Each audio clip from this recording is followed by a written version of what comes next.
오늘 우리에게 주시는 하나님의 귀한 말씀은 요한복음서 3장 22절에서 30절까지의 말씀입니다. 요한복음서 3장 22절에서 30절. 제가 가진 신약의 성경 146페이지, 신약 성경 146페이지입니다. 말씀이 좀 길기 때문에 한 절씩 교독하시고 마지막 절만 합독하겠습니다. 요한복음서 3장 22절에서 30절입니다. 그 후에 예수께서 제자들과 유대 땅으로 가서 거기 함께 유하시며 세례를 베푸시더라.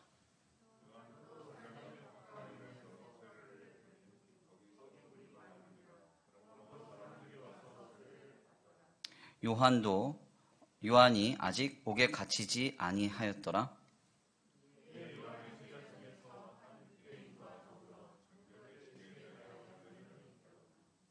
그들이 요한에게 가서 이르되 라삐여, 선생님과 함께 요단강 저편에 있던 이 곧 선생님이 증언하시던 이가 세례를 베풀매 사람이 다 그에게로 가더이다.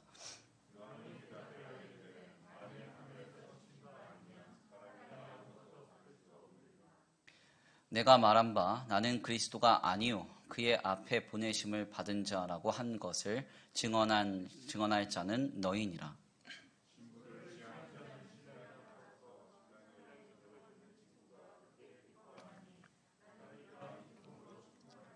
다 같이 봉독합니다.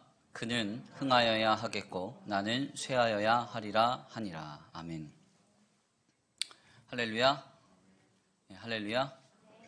오늘도 하나님이 예비하신 귀한 은혜가 있는 줄 믿습니다. 귀한 시간 하나님의 은혜로 새롭게 되시고 하나님의 귀한 말씀 가운데 힘을 얻고 변화받는 귀한 시간 되시길 간절히 축원합니다.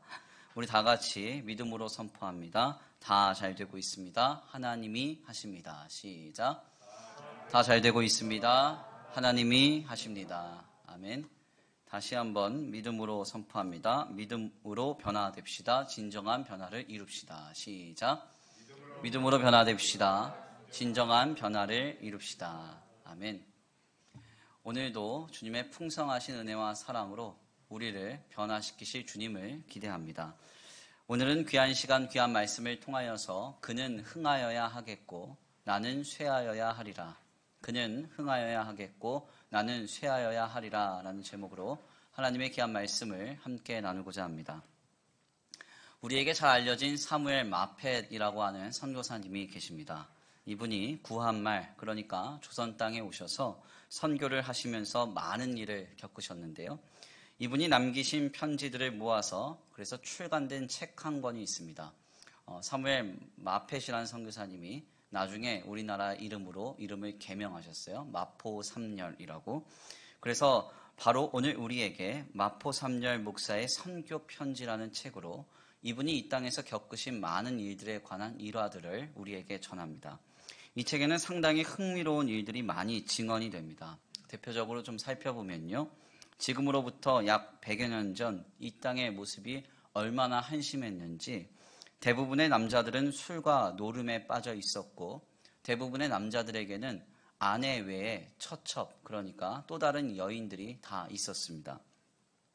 오죽하면 교회당 입구에는 곰팡대를 놓아둘 수 있는 자리를 만들어서 사람들이 담뱃대를 두고 예배하는 일이 왕왕 있었고요. 여기서 더 나아가 당시에 과부가 생기면 그 마을의 청년들이 그 여인을 보쌈에다가 단체로 부끄러운 일을 행하는 것이 그 마을의 관례처럼 행해지고 있어서 이 마포 삼열 목사님과 교우들이 이 여인을 보호해 주었다는 이야기가 기록으로 남겨지기까지도 합니다. 이는 참으로 황당하고도 처참한 일이 아닐 수 없습니다. 우리는 지금 첨단 과학의 시대를 살면서 이토록 잘 살게 되었다고 자부하고 있지만 불과 100여 년 전까지만 하더라도 이 나라에는 문화적으로나 관습적으로나 더 나아가 상황과 환경적으로나 전혀 소망이 없었다는 것입니다. 그래서 당시에 수많은 선교사님들은 이 땅을 두고 기도하시면서 이렇게 기도했다고 전해집니다. 주여, 과연 이 나라에 소망이 있습니까? 과연 이 조선이란 땅에 소망이 있습니까? 하고 울부짖으며 기도하신 기록이 상당히 많습니다. 바로 이런 나라에 그리고 이런 민족에 우리 하나님께서는 선교사님들을 통하여 복음을 허락하셨습니다.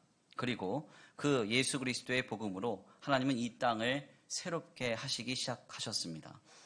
복음이 들어오자 선교사님들을 통해서 이 땅에는 여인들을 위한 학교들이 세워지기 시작합니다. 그래서 여성들의 인권이 신장되기 시작한 것이죠.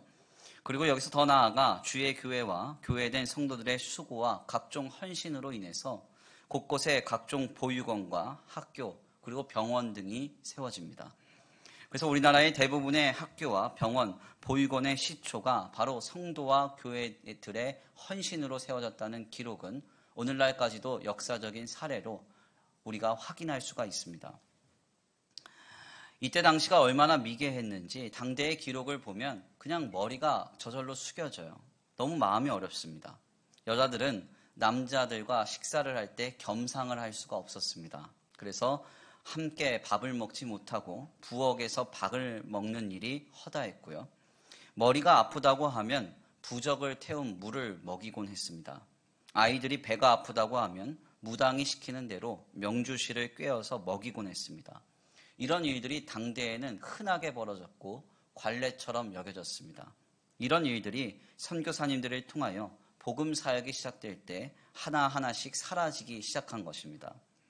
결국 선교사님들과 수많은 성도 그리고 교회들의 헌신으로 공공교육과 공공복지가 실현되었고 사회는 계몽되기 시작했습니다.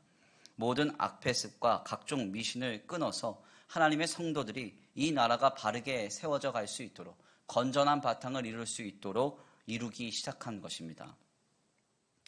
예수 그리스도 안에서 주님을 믿는 신앙이 한 사람 한 사람을 변화시키고 이것은 한 개인의 변화, 한 인생의 변화로만 그치지 않고 한 사람의 삶의 자리를 변화시키고 그가 선 가정과 생업과 사회의 이면을 변화시켜 땅이 변화받는 역사로까지 이렇게 이르게 된 것입니다.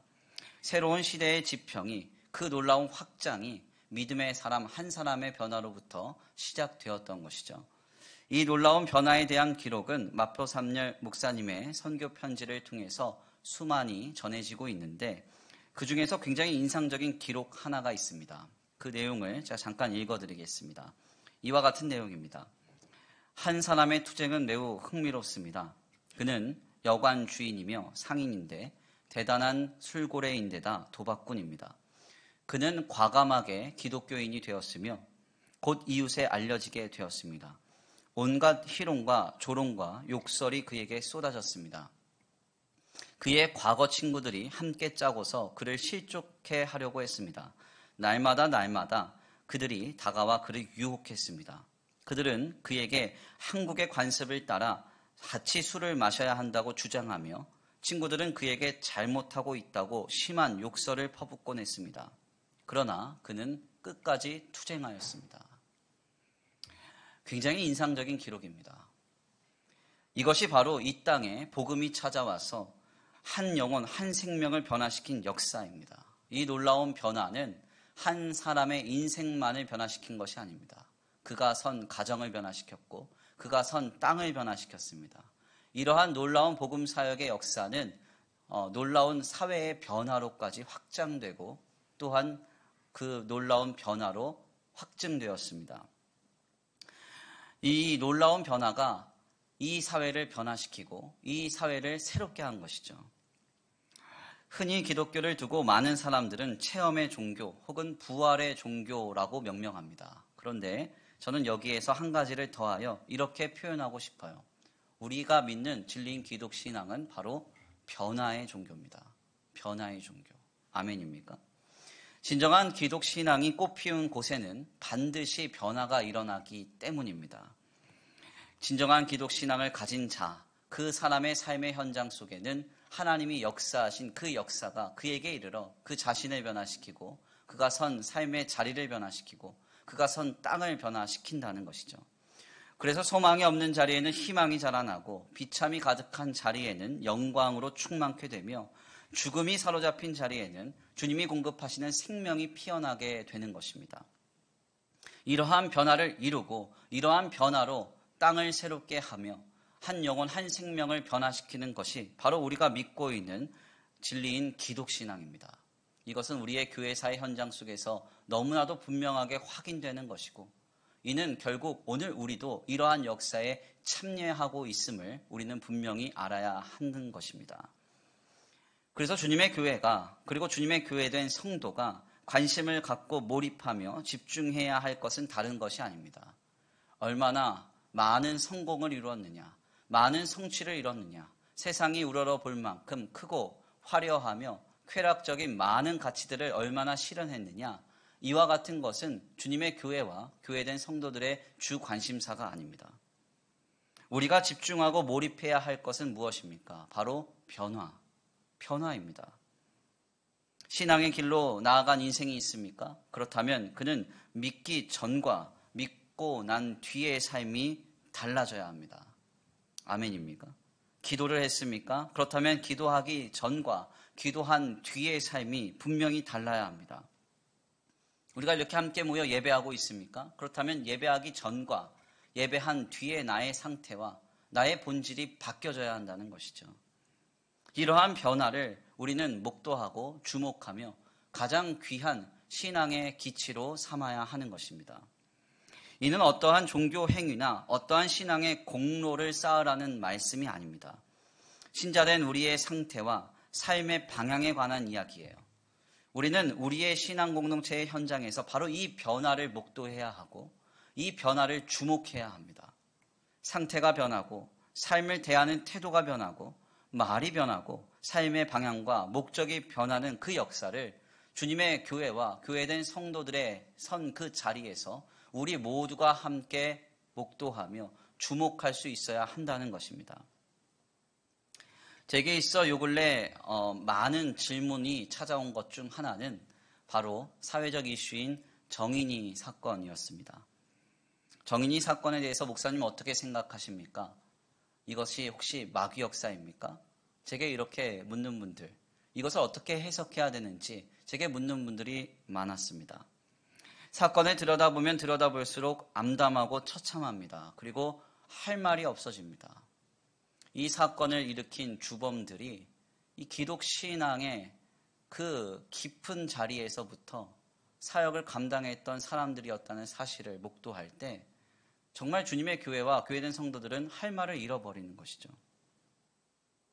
도대체 왜 이런 일이 일어났을까요? 그냥 한 개인의 잘못입니까? 범죄예요? 아니면 악한 마귀에게 사로잡혀서 생기는 일입니까? 그렇지 않습니다. 저는 이 사건에 대해서 이는 한국교회가 영혼의 자정작용을 잃어버림으로 괴물을 만든 결과라고 생각합니다. 우리는 지금 믿는다 하면서도 늘 세속적이며 물질적인 기준을 가지고 크고 화려하며 즐거운 것에만 우리의 마음과 생각을 집중해 왔습니다. 그러다 보니까 우리는 우리의 자신에 대한 진정한 변화에는 전혀 관심이 없습니다. 하나님 앞에 진정으로 회개하고 돌아서서 하나님을 아는 것과 하나님을 믿는 것, 그리고 주님에 대하여 우리의 인생을 감당하며 사는 것에 일치를 이루는 그 놀라운 역사에 우리의 관심은 없는 거예요. 다만 세상과 똑같이 크거나 위대하거나 우러러 볼 만한 크고 화려하며 즐거운 그 가치만 인정하고 추구하며 우리의 신앙을 감당하고 있습니다.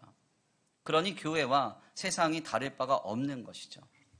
오히려 세상은 몰라서 그랬다 하더라도 우리는 알면서도 이와 같이 했다고 하면 이는 하나님 앞에 더 악한 것입니다. 정인이 사건을 보면서 우리가 깨달아야 할 것은 바로 우리 자신의 모습입니다. 우리는 어떻습니까? 신앙생활하면서 남들에게 어떻게 보여지느냐, 그리고 우리가 어떻게 나타나느냐, 어떻게 인정받고 어떻게 존중받으며 어떻게 성공하느냐, 여기에만 너무 몰두되어 있지 않습니까? 세상과 똑같은 관점에서 크고 화려하며 세속적인 것을 마음에 품으며 그것을 성취하고자 신앙생활하는 길에 서 있지 않습니까? 그렇다면 그가 가진 직분이 어떠하든지 간에 하물며 목사라 할지라도 그는 하나님 앞에 범죄할 수 있으며 세상이 경악할 만큼 잘못된 길에 설 수 있음을 우리는 분명히 알아야 합니다. 즉 이것은 한 개인의 탓도 아니요 악한 영에게 탓을 돌릴 것이 아니라 우리 모두가 회개해야 할 문제임을 이 사건을 통하여 우리는 깨달아야 하는 것입니다. 코로나 사태가 한참 지속되던 때에 가깝게 지내는 높은 뜻 정의교회의 부목사님으로 계시는 황성재 목사님과 이런저런 말을 나눈 적이 있습니다. 한참 작년 한 5월 정도로 기억을 하는데 너무 이제 교회에 대한 지탄과 비판이 너무 쏟아지다 보니까 목사님 대 목사님으로 그런 얘기를 좀 했어요. 왜 이렇게 우리만 비판을 받아야 되냐고, 우리만 왜 이렇게 지탄을 받아야 되냐고, 그러면서 좀 답답한 마음을 좀 토로했습니다. 그런데 그 목사님이 제게 그러시더라고요. 이제 서로는 이제 형 동생 사이로 편하게 이름을 부르기 때문에 저한테 그 목사님이 그래요. 두열아, 그런데 가만 생각해 보면 지금은 우리가 좀 맞아야 될 때인 것 같아. 이런 얘기를 합니다. 이 이야기를 들은 지가 한 7개월 이상 되었는데 이 이야기가 아직도 잊혀지지가 않아요. 두열아, 지금은 우리가 좀 맞아야 될 때인 것 같아. 황성재 목사님 정말 신실한 분입니다. 사실 이분이 원래 큰 교회에서 부목사님으로 사역을 하시다가 이 사역에 너무 치이니까 하나님과 자신이 멀어져 감을 느꼈던 거예요. 그래서 하나님께 조금 더 가까이 가보려고 하와이에서 열리는 예수전도단 DTS를 참석했습니다. 이 하와이에서 열리는 DTS 집회를 참석하다가 도네이션 받은 음식을 하나 먹었는데 오늘날로 말하면 이것을 이제 햄버거병이라고 합니다. 이 햄버거병에 큰아이가 걸린 거예요. 사경을 헤맸습니다. 사경을 헤매서 이 아이를 살리는 과정에서 미국에서 빚이 생겼는데 얼마만큼의 빚이 생겼느냐? 8억이 생겼어요. 8억. 네. 하와이 호놀룰루에서 미국 본토로 가는 응급행 비행기를 탔는데 그 비행기 싹만 8,500만 원이 나왔습니다. 이 아이 한 명, 이 가족만 싣고 갔으니까요. 그리고 나서 한 달 반, 2달 정도를 이 아이가 코마, 그러니까 이제 막 사경을 헤맸는데 그 아이를 살리는 과정에서 비용이 7억가량 청구가 됐어요. 한국으로 돌아올 때 빚을 8억을 얻고 들어온 거예요. 이런 황당한 현장 속에서 이 목사님은 제게 단 한 번도 하나님을 원망하신 적이 없습니다. 내가 그냥 부목사로 떵떵거리면서 대우받으면서 잘 사역할 수 있는데 이거 다 포기하고 하나님께 조금 더 가까이 가겠다고 온 가족이 참여한 집회에서 이렇게 황망한 일을 겪었잖아요. 그런데 이분이 늘 말씀하신 게 뭐냐면 Go Jesus. 하나님은 언제나 선하십니다. 나는 주님께 달려갑니다. 이렇게 늘 고백하세요.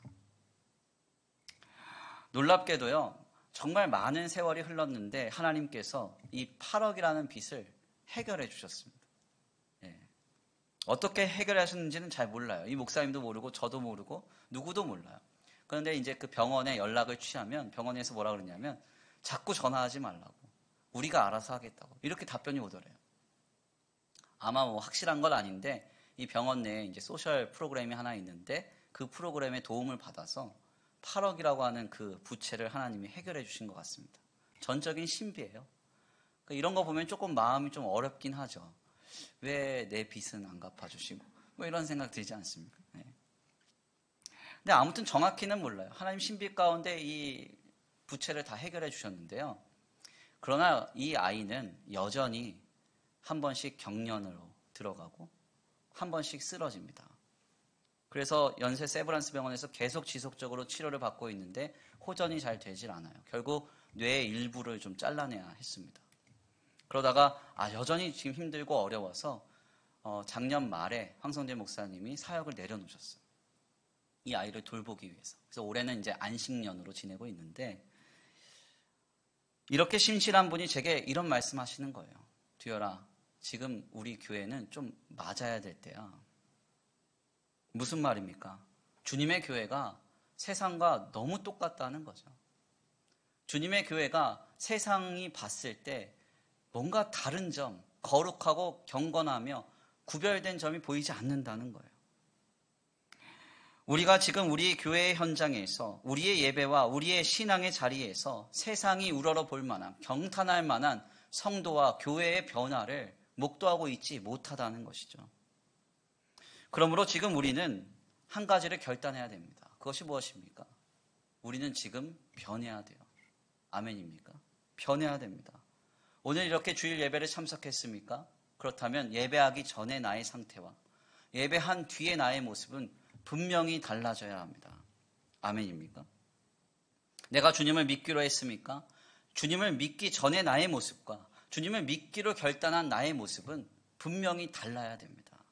변해야 돼요. 바뀌어져야 된다는 거예요. 오늘 하나님께서 풍성한 은혜와 사랑으로 우리를 충만케 하시어서 오늘 주님을 믿는 우리의 상태와 태도, 말과 삶의 방향, 목적이 새롭게 되기를 간절히 축원합니다. 그렇다면 우리가 어떤 변화를 이루어야 될까요? 오늘 본문의 말씀은 그 놀라운 은혜로 우리에게 깨달음을 줍니다. 오늘 본문의 말씀에서 세례 요한은 예수님의 세례를 못마땅하게 여기는 제자들에게 자신의 뒤에 오시는 메시아, 즉 그리스도를 선포하면서 실상 자신은 날마다 쇠하여야 하고 그리스도는 날마다 흥하여야 함을 분명하게 밝힙니다. 오늘 본문 말씀 28절에서 30절입니다. 우리 함께 다 같이 봉독해 올려드립니다. 오늘 본문 말씀 28절에서 30절입니다. 함께 다 같이 봉독해 올려드립니다. 함께 봉독합니다. 시작.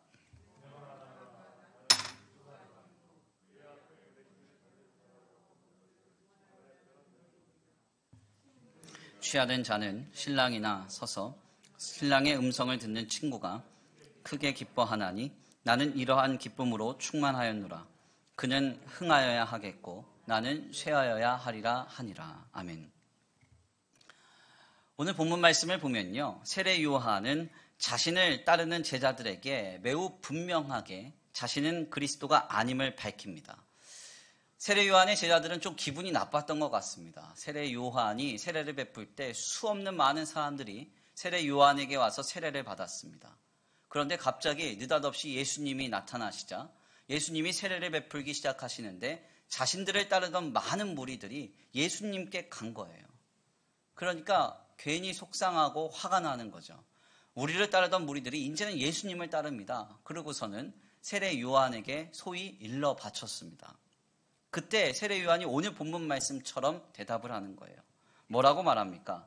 그는 흥하여야 하겠고 나는 쇠하여야 하리라. 아멘입니까? 세례 요한은 자신을 따르는 제자들에게 매우 분명하게 자신은 그리스도가 아님을 밝히면서 자신의 뒤에 오시는 그리스도는 흥하여야 하고 자신은 철저하게 쇠하여야 한다고 말하고 있습니다. 사실 예수님 당시의 세례 요한은요, 사회적으로 굉장히 큰 영향력을 가졌던 인물입니다. 헤롯이라고 하는 분봉 왕이 이 세례 요한을 의식하고 두려워했어요. 한번 가만 생각해 보십시오. 한 나라를 다스리는 군주가, 한 나라를 치리하는 왕이 한 개인을 의식하고 그 개인에 대하여 두려움을 느낀다면 그 사람은 얼마나 큰 사회적인 영향력을 가진 인물이겠습니까? 그러니까 이런 상황 속에서요, 세례 요한은 만약 마음을 좀 삐뚤게 먹으면 내가 눈을 딱 감고 마치 그리스도인 양 행세를 하게 되면 그는 마치 그 나라를 다스릴 수 있는 엄청난 파급력을 가질 수 있는 것입니다. 많은 사람들에게 인정받고 사회적으로도 성공할 수 있는 탄탄대로를 열 수 있었던 것이죠. 그러나 세례 요한은 자신을 따르는 제자들에게 매우 분명하게 딱 잘라 말했습니다. 뭐라고 말합니까? 자신은 결코 그리스도가 아니며 내 뒤에 오시는 예수님은 흥하여야 하고 나는 쇠하여야 하리라. 아멘입니까? 이는 참으로 인상적인 고백이 아닐 수 없습니다. 즉 세례 요한에게 있어서 신앙이란 자신의 성공과 번영을 위한 입신양명과 만사형통함을 위한 도구가 아니라 오직 하나님의 뜻과 구원을 나타내기 위한 방편, 그 하나님의 뜻과 구원을 나타내기 위한 신앙이었다는 것입니다. 그래서 원문을 보면요, 세례 요한의 고백은 매우 가차없습니다. 그래서 이 원문을 가장 정확하게, 가장 흡사하게 번역한 성경이 뉴 아메리칸 스탠다드 바이블이라는 버전의 성경인데 이 영어 표현을 보면 must라는 표현이 전해져 있어요. 이 must라는 표현을 전합니다. 매우 분명하게 뭐라고 말하느냐? 자신은 must, 반드시 쇠하여야만 하고 그리스도는 must, 반드시 흥하여야만 된다. 이렇게 말하고 있는 거예요. 이것은 별것 아닌 것 같아도 굉장히 중요한 신앙입니다. 누가복음서 3장을 보면요, 사람들이 세례 요한을 보고 뭐라고 생각했느냐? 혹시 저희가 그리스도가 아닌가 하노라. 이렇게 생각했다고 말해요. 그러니까 이 상황 속에서 세례 요한은 말 한마디만 하면 되는 거예요. 내가 너희를 구원할 메시아다. 내가 너희를 구원하리라. 이런 말만 딱 하게 되면 어떻게 됩니까? 수많은 사람들이 세례 요한을 따르고 이 세례 요한은 정치적인 힘과 능력과 권세를 갖게 되는 것이죠. 그러나 그는 그렇게 하지 않았습니다. 자신의 성공을 눈앞에 두고도 번영과 성취를 눈앞에 두고도 하나님의 뜻과 구원을 나타내기 위해서 분명하게 말했던 거죠. 나는 그리스도가 아니고 나는 너희를 구원할 구원자가 아니고 내 뒤에 오시는 그리스도가 계시니 그는 반드시 흥하여야 하고 나는 반드시 쇠하여야 하리라. 아멘입니까? 우리는 바로 여기에서 진정한 진리인 기독 신앙이 한 개인의 삶에 이루어내는 아름다운 변화를 목도합니다. 어떤 변화를 이룹니까? 우리가 예수를 그리스도로 믿어 하나님을 신앙하게 될 때 그는 자신의 이기와 자신의 삶의 유익을 추구하는 삶의 방향에서 벗어나게 됩니다. 모든 인간은 내 이익과 내 유익을 도모하기 위해서 살아요. 내 뜻과 내 계획을 성취하기 위해서 살아요. 그런데 하나님을 믿고 신앙하게 되면 이러한 자기 강화, 자기의 뜻을 실현하는 길에서 벗어납니다. 그래서 어떤 길로 나아가게 돼요? 하나님의 나라와 하나님의 뜻을 붙드는 새로운 삶으로 나아가게 되는 것입니다. 내 이기와 내 이해의 목적이 아닌 솔리 데오 글로리아, 하나님의 영광을 위하여 자기를 부인하고 살아가는 인생으로의 변화를 이루게 되는 것입니다. 그래서 세례 요한의 삶을 보면 우리는 이것을 분명하게 확인할 수 있습니다. 그는 이사야 선지자의 예언대로 광야에 외치는 소리로서 메시아의 오실 길을 예비하던 자였습니다. 그가 원하고 그가 바랬다고 하면은 그가 감당하는 이 선지자의 길에 있어서 그는 얼마든지 많은 사람들에게 인정받으면서 많은 것을 누리고 많은 권세와 많은 힘을 가지면서 이 길을 갈 수도 있었어요. 그렇지만 세례 요한이 이렇게 살았습니까? 그렇지 않습니다. 그렇게 살지 않았어요. 그가 어떻게 살았어요? 성경은 말하기를 그는 메뚜기와 석청을 먹으며 낙타 털옷과 가죽띠 하나를 띠고 청빈하게 살았다고 말해요. 그리고 여기서 더 나아가 그는 어떠한 권력이나 어떠한 힘이나 어떠한 물질에도 굴복되거나 타협하지 않았습니다. 그래서 세례 요한이 어떻게 순교하게 됩니까? 세례 요한의 순교 현장이 어떻게 돼요? 그는 당시 분봉왕이었던 헤롯 안티파스가 헤롯 빌립의 자기 동생 헤롯 빌립의 아내 헤로디아를 뺏은 일을 두고 이것을 두고 비판하다가 결국 미움을 사서 은쟁반에 머리가 잘려서 비참히 죽지 않습니까? 많은 사람들에게 인정받고 추앙받으면서 많은 권력과 많은 힘을 누리면서 살아갈 수 있었음에도 불구하고 철저하게 신실하게, 철저하게 청빈하게, 철저하게 거룩하게 어떠한 힘과 어떠한 권세에도 절대 타협하지 않고 고고하게 믿음의 길을 세워갔던 것입니다. 이것이 바로 세례 요한이 살았던 인생이요 그가 가진 신앙이었습니다. 어떻게 그가 이런 삶을 영위할 수 있었을까요? 어떻게 이렇게 신실하고 이토록 거룩하며 이토록 진실하게 살 수 있었을까요? 그 이유는 간단합니다. 그는 진정으로 하나님을 신앙했던 사람이기 때문이에요. 진정으로 하나님을 신앙했던 사람이기 때문에. 주님을 바르게 신앙하는 자는 분명히 삶의 방향과 목적, 본질이 변화됩니다. 주님을 신앙하는 자의 삶의 목적은 성공과 번영, 세속적인 성취에 있지 않습니다. 만사 형통함과 무병장수함이 신자의 소망이 되지 않는다는 거예요. 하나님을 신앙하는 자의 삶의 방향과 목적, 본질은 오직 한 가지로 나아가게 됩니다. 그것이 무엇입니까? 솔리 데오 글로리아, 하나님께 영광이요. 주님을 향하여, 주님을 위하여, 주님으로 인하여 사는 삶으로의 대전환, 그 대전환을 이룬다는 거예요. 이것이 바로 하나님 안에서 진리인 기독 신앙이 한 개인의 삶을 변화시키고 그의 삶의 방향과 목적, 본질을 변화시키는 역사입니다.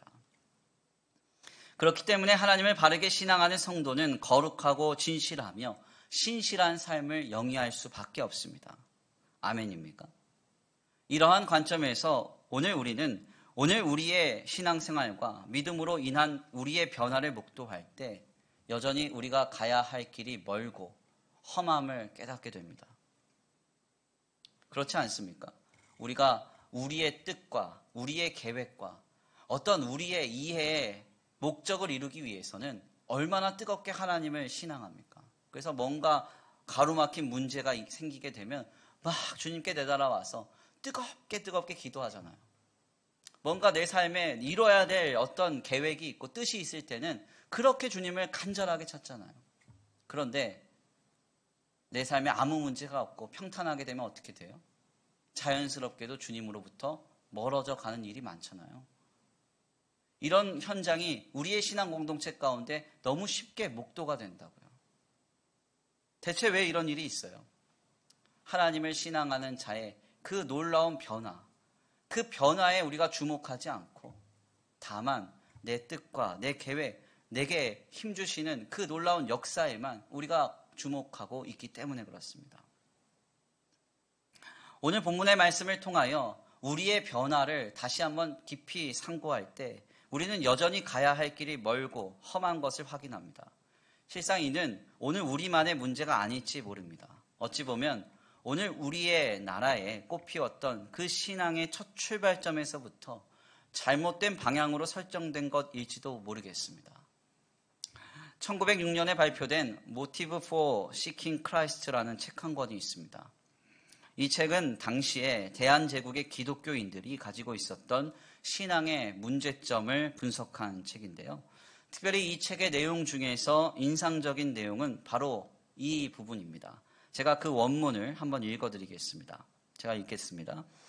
기독교를 찾는 사람 중에는 그 중요 동기가 힘과 보호의 획득인 경우가 많습니다. 기독교국이 다 대개 강대국인 것을 보고 그 고도의 문명과 문화에 끌려 전향해 오는 것이라 보겠습니다. 그러나 정신적인 본래의 기독교와 기독교가 결국 가지게 된 힘, 그것과의 차이를 이들은 반드시 알아야 합니다. 기독교가 결국 가지게 된 힘과 본래의 기독교, 이 두 가지의 차이를 반드시 알아야 된다. 이는 굉장히 중요한 고찰입니다. 당시 대한제국의 수많은 사람들은 예수님을 믿기 시작했습니다. 그러나 그들이 왜 믿었느냐?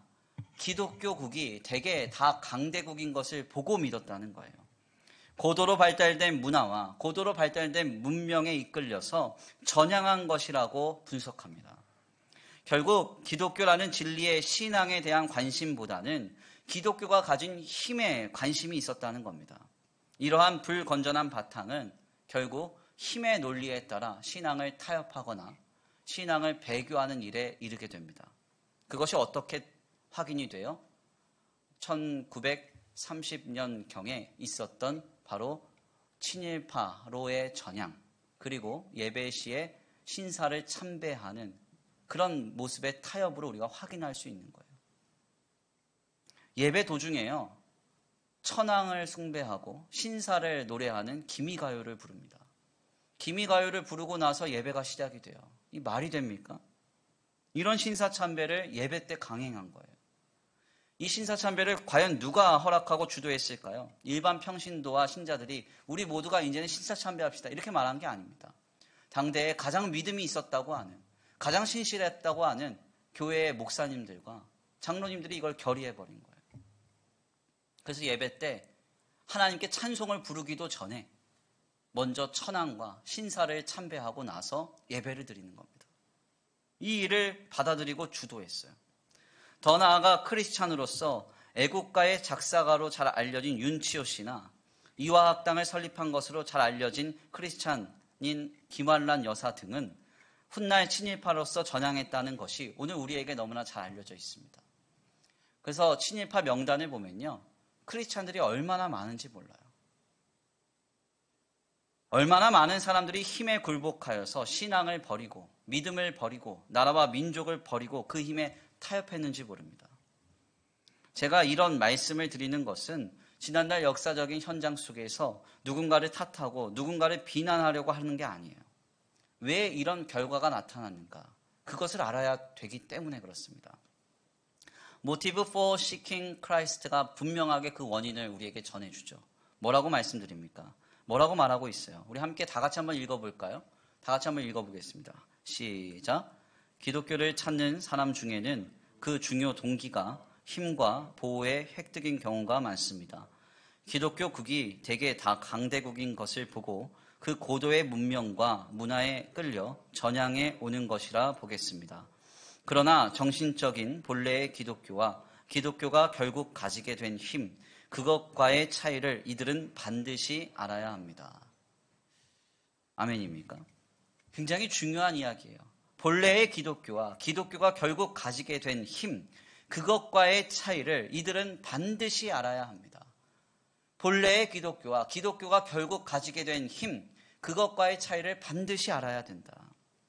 기독교라는 진리와 기독교가 가진 힘의 차이를 알지 못하고 기독신앙의 힘에만 관심을 가질 때 우리는 결국 우리의 삶의 많은 현장 속에서 힘의 논리에 따라 물질적인 가치에 따라 그 모든 것들 속에서 진리를 타협하거나 신앙을 배교하거나 실패할 수 있음을 우리는 분명하게 확인해야 하는 것입니다. 그래서 이를 요한계시록서는 666이라고 하는 숫자의 상징으로 이를 설명합니다. 666이 무엇입니까? 완전한 숫자인 7에 하나를 뺀 부정한 숫자의 3개의 결합으로서 완전한 부정한 숫자의 상징을 의미하는 것입니다. 이 숫자는 예수를 그리스도로 신앙하는 우리의 믿음을 빼앗는 강력한 짐승의 표라고 우리에게 전해져요. 이것이 요한계시록 당시에는 헬라어의 숫자로서 600과 60과 6의 결합, 가이사르 율리어스 시저라는 글씨로 이것이 확인이 됩니다. 그러니까 요한계시록이 쓰여질 당시에는 666이 성도들에게 가장 강력한 힘으로 배교하게 만드는 대상으로서 로마 황제를 의미하고 있었던 것이죠. 그러나 지금 이것은 우리에게 돈이 될 수도 있습니다. 예수님을 배교하게 만드는 힘, 그게 뭡니까? 예수님보다 더 힘 있다고 여기는 것, 그게 뭡니까? 돈이라면 그게 돈인 거예요. 어떤 이에게는 자녀가 될 수도 있어요. 어떤 이에게는 성공과 번영 혹은 이성이 될 수도 있습니다. 특별히 이 표에 관하여서 요한계시록서 기자는 이 표를 갖지 않으면 사고 팔고 할 수가 없다 이렇게 말합니다. 즉 이것은 경제 생활을 전혀 할 수 없다는 의미와 더불어서 살아갈 모든 힘을 잃어버린다는 표현입니다. 무슨 말이에요? 결국 주의 성도는 살아가기 위해서 혹은 힘을 얻기 위해서 짐승의 표인 666을 가지고 신앙을 배교하거나 신앙을 타협할 것임을 분명하게 밝히고 있는 것이죠. 결국 요한계시록서가 무엇을 경고하고 있습니까? 당신에게 힘이 생긴다 하여도 믿음을 저버리지 말라는 거예요. 혹여 힘을 잃어버리는 한이 있다 하더라도 믿음을 잃어버려서는 안 된다는 것입니다. 큰 음녀 바벨론, 크고 화려하며 행복한 삶이 우리에게 분명하게 보여지고 우리의 눈앞에 펼쳐지며 내 손에 그것이 주어진다 하더라도 믿음은 타협하거나 배교해서는 안 된다고 말하고 있는 것입니다. 그렇기 때문에 우리는 우리의 신앙이 나아가는 방향을 다시 한번 바르게 고찰할 필요가 있습니다. 진리인 기독신앙은 오늘 우리에게 세속적인 힘을 주는 통로가 아닙니다. 아멘입니까? 물질적인 성공과 번영 그리고 세상을 압도할 만한 형통함을 이루는 길도 아닙니다. 진리인 기독신앙의 핵심적인 본질과 가치가 어디에 있습니까?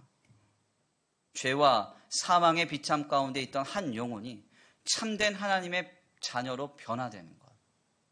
여기에 진리의 기독신앙의 핵심 가치가 있어요. 죽음으로 사망으로 향하던 한 영혼이 예수 그리스도의 복음 안에서 살아나 주님의 백성이 되고 하나님의 자녀됨의 권세를 가지고 이 땅을 살아가게 되는 그 역사. 그래서 참된 성도로서 자신의 삶의 자리를 세워가고 하나님 안에서 회개된 심령으로 아름다운 방향으로서의 대전환을 이루는 그 역사. 그 역사에 진리인 기독신앙의 참된 가치가 있는 것입니다. 세속적인 가치로 보았을 때 조금은 부족하고 연약하며 물질적인 가치로 평가할 때 보잘것이 없고 연약해 보인다 할지라도 믿음으로 한 영혼이 참된 변화를 이룬다면 그리고 죄와 사망으로 향하던 한 생명이 주님으로 향하여 가는 인생으로서 변화된다면 우리는 그것으로 족하여야 하고 그것이 가장 귀하다고 여길 수 있어야 한다는 이야기입니다. 이것이 바로 오늘 우리의 신앙이 되어야 합니다. 아멘입니까? 누군가가 이뤄놓은 크고 화려하며 어떤 행복해 보이는 그 현장을 품고 그것을 동경하면서 우리의 믿음을 키워가는 것이 우리의 신앙생활이 되어서는 안 된다는 거예요.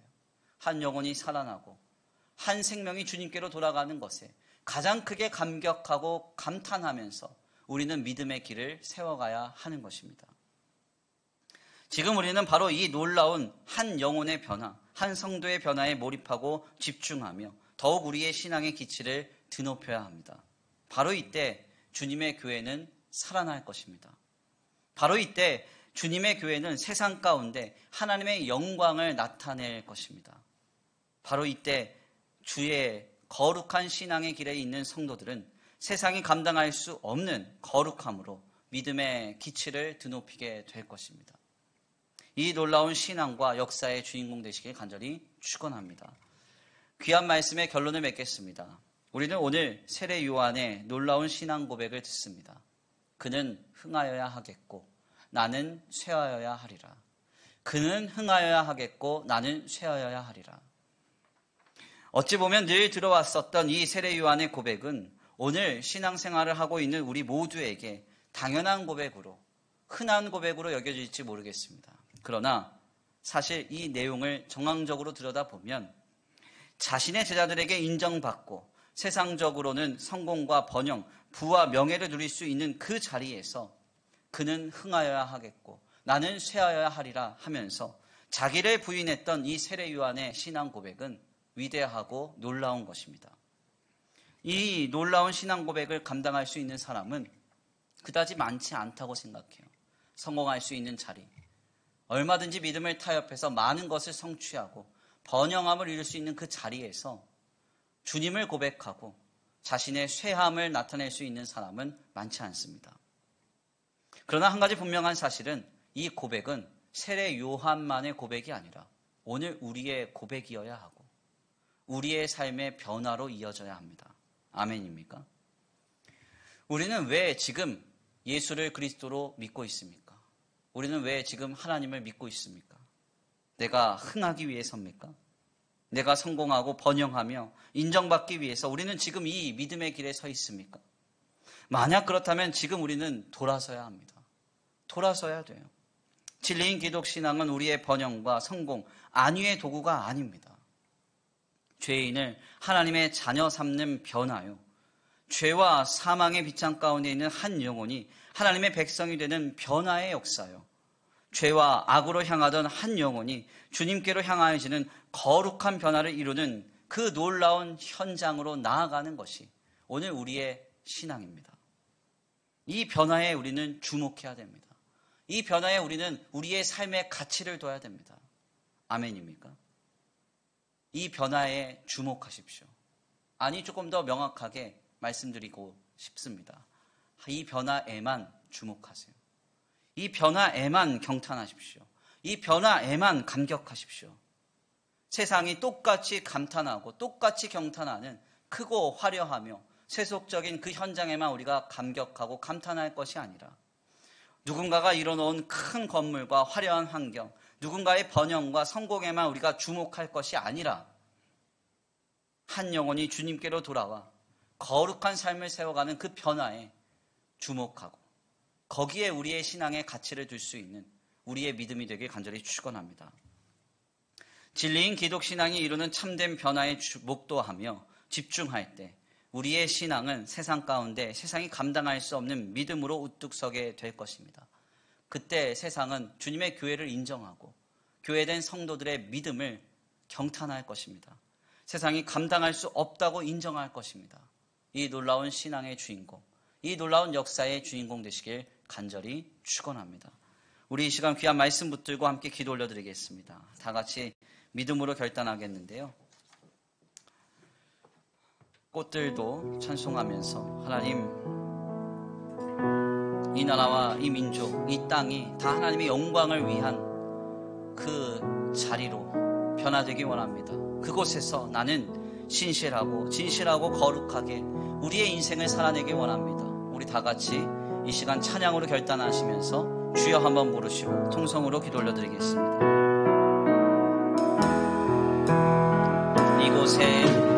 이곳에 생명샘 솟아나 눈물 골짝 지나갈 때에 뭐잖아 열매 맺히고 웃음소리 넘쳐나리라. 이곳에 생명샘 솟아나 이곳에 생명샘 솟아나 눈물 골짝 지나갈 때에 뭐잖아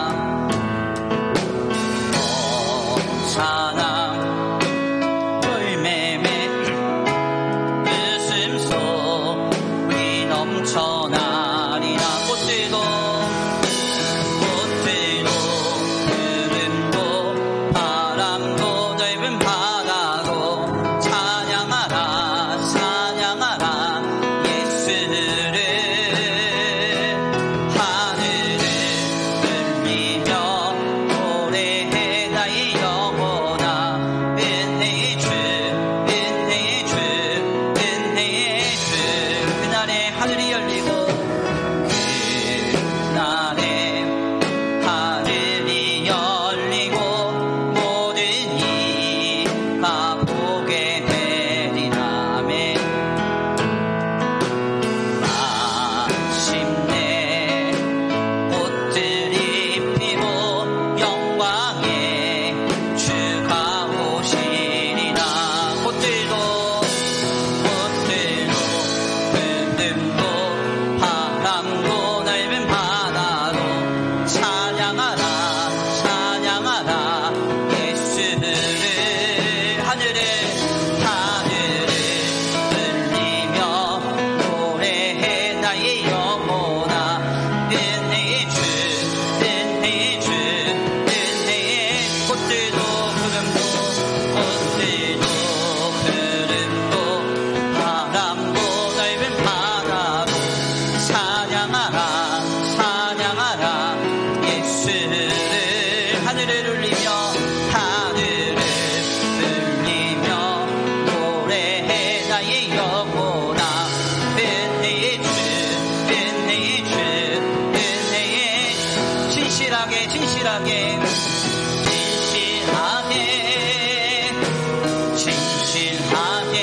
거룩하게 살게 하소서. 진실하게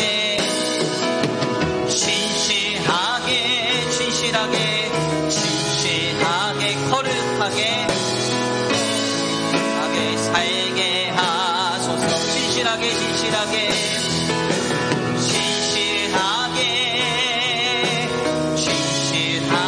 거룩하게 살게 하소서.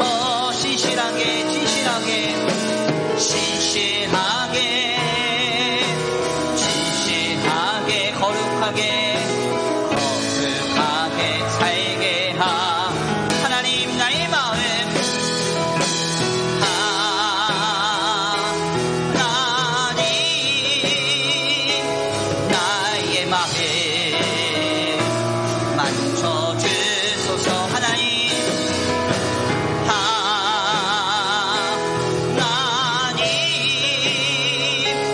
나의 영혼 새롭게 하나님 나의 마음 만져주소서.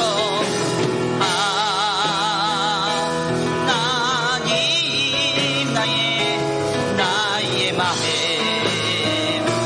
만져주소서. 하나님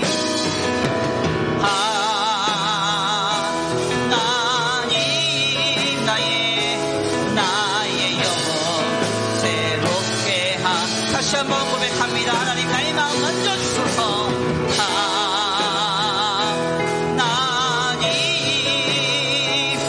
나의 마음 만져주소서. 하나님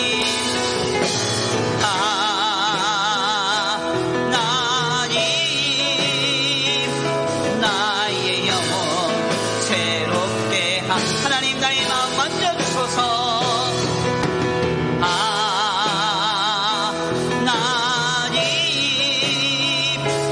나의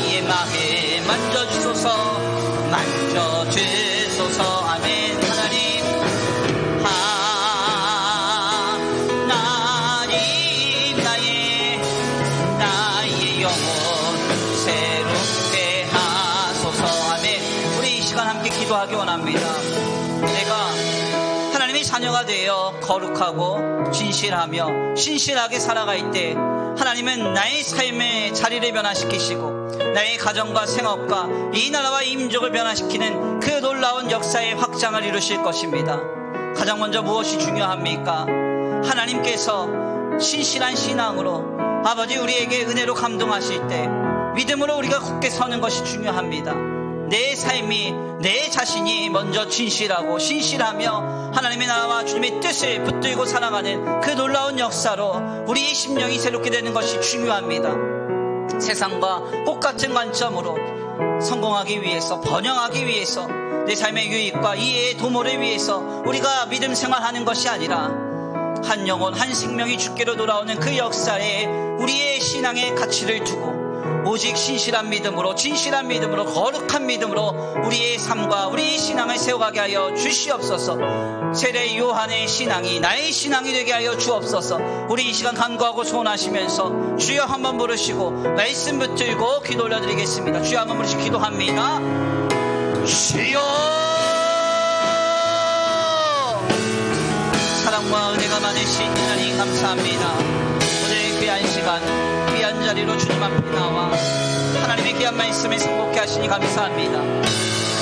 자신이 성공할 수 있으며 모든 힘과 능력과 권세를 힘입을 수 있는 이 자리에서 세례 요한은 고백합니다. 그리스도는 흥하여야 하고 나는 쇠하여야 하리라. 이것이 오늘 우리가 믿어야 하는 우리가 붙들어야 하는 신앙인 줄 믿습니다. 내 삶의 이해와 유익의 도모를 위하여 내 삶의 유익을 아버지 도움받기 위하여 성공과 번영을 위하여 권세를 얻기 위하여 우리가 믿음 생활하는 것이 아니라 예수를 그리스도로 믿어 아버지 하나님의 나라가 세워지고 하나님의 구속의 역사가 완성되는 그 놀라운 역사를 우리 마음에 품고 한 영혼 한 생명이 주님께로 돌아오는 그 일에 그 놀라운 삶이 변화되는 그 놀라운 현장에 우리의 신앙과 우리의 믿음의 가치를 두어야 함을 다시 한번 깨닫습니다. 하나님 이러한 신실한 믿음을 갖게 하여 주옵소서. 이러한 진실한 믿음을 갖게 하여 주옵소서. 이러한 거룩한 신앙의 바탕을 이루게 하여 주옵소서. 하나님 세상과 똑같이 아버지 바라보고 감각하고 평탄하였던 우리의 모든 감각과 우리의 모든 마음을 새롭게 하여 주옵소서.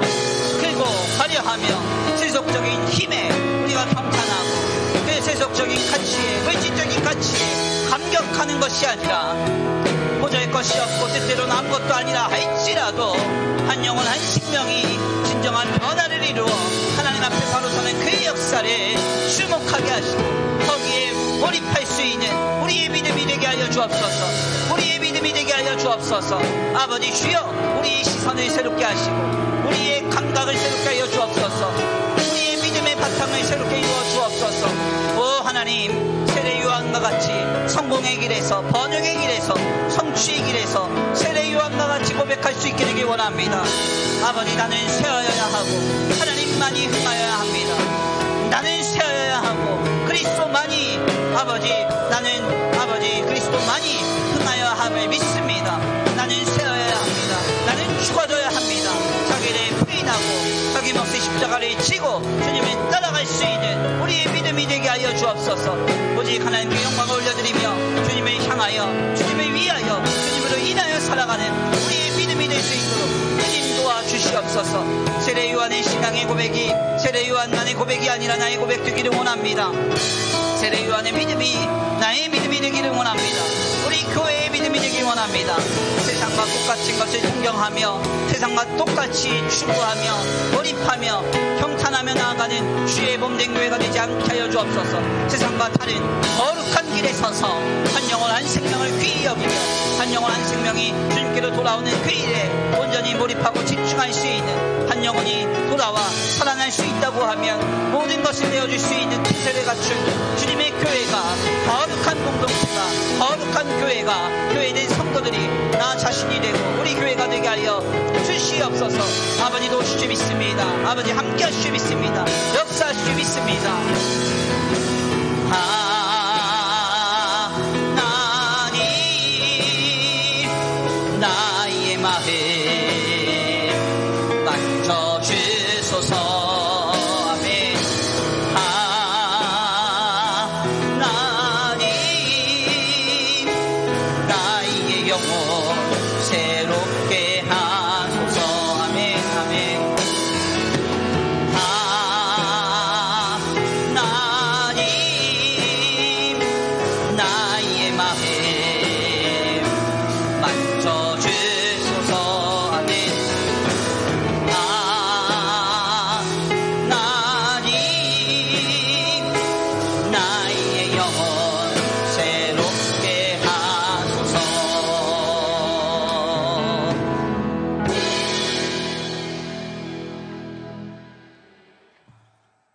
사랑과 은혜가 많으신 하나님 감사합니다.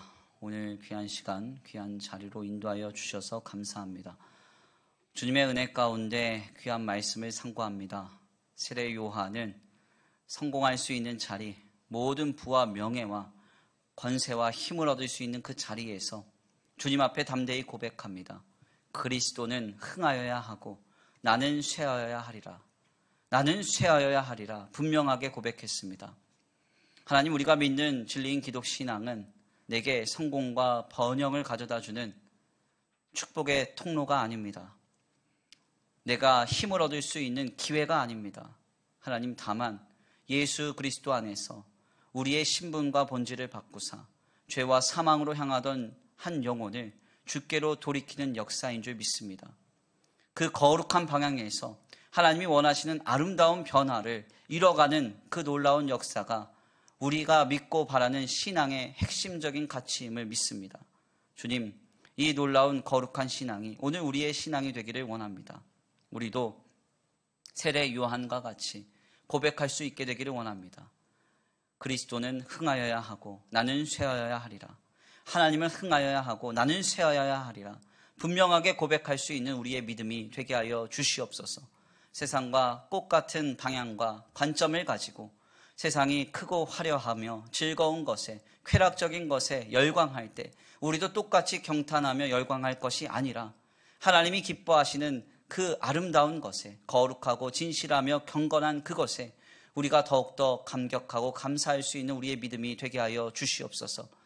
특별히 주의 몸된 교회를 위하여 기도합니다. 아버지, 세상과 같은 방향에 서서 크고 화려하며 즐거운 가치를 쫓는 주님의 몸된 교회가 되지 않기를 원합니다. 한 영혼, 한 생명이 살아나는 것에 주목하며 한 영혼이 변화되어 하나님의 자녀됨의 삶을 이루고 한 영혼이 변화되어 하나님이 기뻐하시는 거룩한 삶으로서 전환되는 그 역사를 가장 귀한 것으로 여기고 가장 귀한 아버지 가치로 여길 수 있는 주님의 교회가 되기를 원합니다. 세상을 닮지 않는 교회가 되게 하여 주시옵시고 세상과 구별된 거룩한 주님의 교회로 수원천성교회를 세워가 주시옵소서.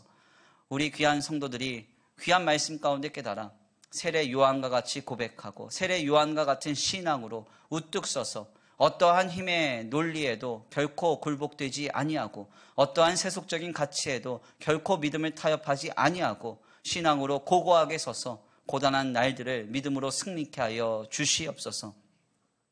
오늘도 귀한 주일 주님 앞에 예배 가운데 나와 하나님 앞에 예배하는 거룩한 처소와 발걸음 위에 복의 복을 더하여 주시옵시고 하나님께서 날마다 지키시며 인도하시며 보호하여 주시옵시되 우리의 영과 육과 혼에 우리의 삶의 자리에 그 어떤 것도 그 어떤 악한 것도 영향을 미치지 아니하도록 우리를 지켜 보호하여 주시옵소서.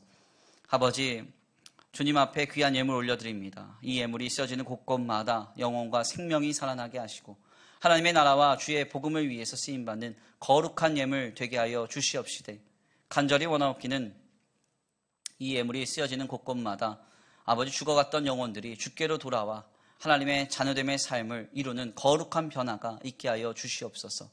예물 드려진 손길 위에 복의 복을 더하시고 하늘의 신령한 복과 땅의 기름진 복으로 덧입혀 주셔서 세상과 사람에게 영향받지 아니하고 오직 하나님께로만 공급받는 역사가 충만하고 가득한 거룩한 주님의 교회가 교회된 성도들의 가정과 생업이 되게 하여 주시옵소서. 도우시고 인도하시며 함께 하실 줄 믿고 감사함을 올려드리오며 사랑과 은혜가 많으신 우리 주 예수 그리스도의 이름으로 감사하며 기도 올려드립니다. 아멘. 이제는 우리 주 예수 그리스도의 은혜와 성부 하나님의 극진하신 사랑하심과 성령 하나님의 내주 교통하심이 오늘 귀한 말씀 가운데 깨달아 세례 요한과 같이 오직 하나님은 흥하여야 하고 나는 쇠하여야 하리라. 오직 그리스도는 흥하여야 하고 나는 쇠하여야 하리라 고백하며 결단하며 살아가기로 주님 안에서 다시 한번 결단하는 우리 성도들 머리 위에 이제로부터 영원토록 함께 있을지어다. 아멘.